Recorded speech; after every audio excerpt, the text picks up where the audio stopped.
The nation was in the grip of a record heat wave. Everybody was talking about the weather, and most everybody was doing something about it. As the mercury climbed and climbed and climbed, the kids were quick to improvise with showers in city streets. Those elders who weren't red with the heat turned green with envy.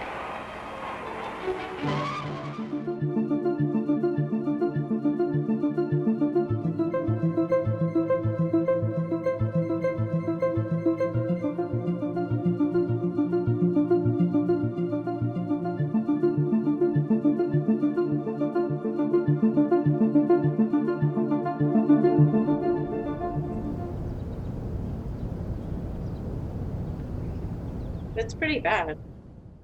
But there's like piles. There's piles of ash all outside the classroom. I've been teaching here since 1996. This is my 25th year, so obviously I love it. High moments are definitely when you see that aha in the kid's face, and especially kindergarten, there's so much growth until June when most of them are reading and writing, and they've become so much more independent as little humans, I call them. Seeing that light in their eyes is so positive and great. We had a pretty big heat wave. It was pretty hot. There's some days it was like close to 100 degrees. 75 kids playing on one playground, Sometimes we won't let them go outside and play when it's too hot, because then they do overheat, and then the kids get bloody noses. I had a kid like every single day that had a bloody nose, like during the heat, and things like that. Like, it affects his learning because he has to leave the classroom. He has to go to the office till it stops bleeding. Then if blood gets on their clothes, then they have to call mom or dad and they have to leave. So it has affected their learning and their time in class and their time in participation.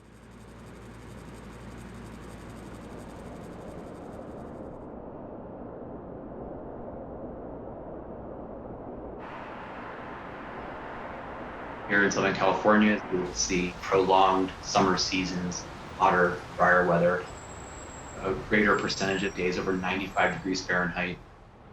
So that's not even speculation at this point. My name is Justin Ludi, and I am an environmental specialist or environmental scientist focusing mostly on coastal ecology, climate change, and wildlife rehabilitation. Urban heat island effect is something that can be found pretty much in all major cities globally, especially in a place like Southern California where we have a lot of sun throughout the year.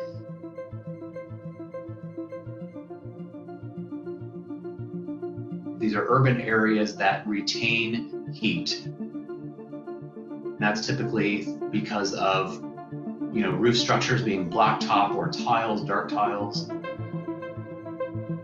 It results when an environment has been completely paved over, in a sense.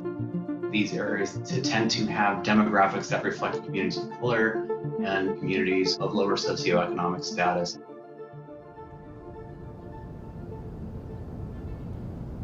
My district area here is very low income.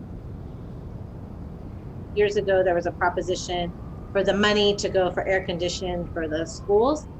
And I think that the proposition passed, but then the money wasn't allocated for air conditioning. That's why we got fans instead. The district is on a schedule to put air conditioning in the classrooms. I know my kid's school doesn't have it yet, but the schools down in Belmont Shore do.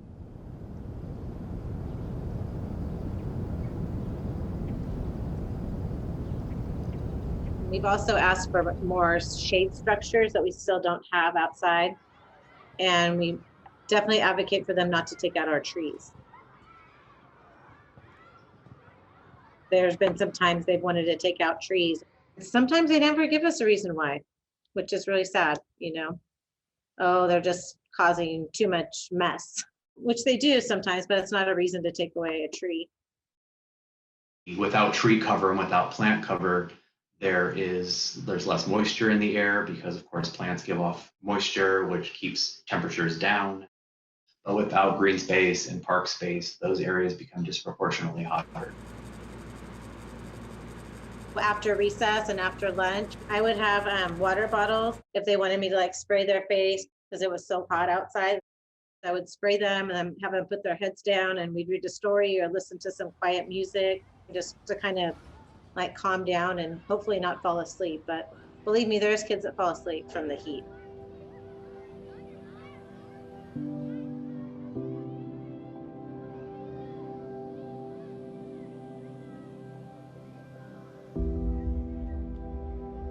Parent support and community support are huge.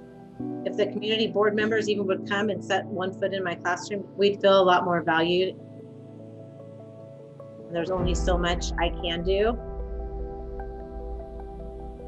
I think there's a way to educate ourselves to understand the impacts of climate change on somebody else's community, or relaying the impacts of your own community to somebody else.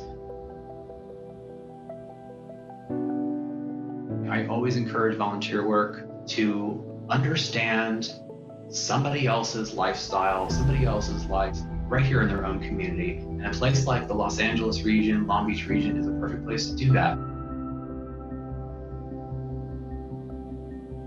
But I think it's about awareness and getting that information out and hoping that it will make people think differently.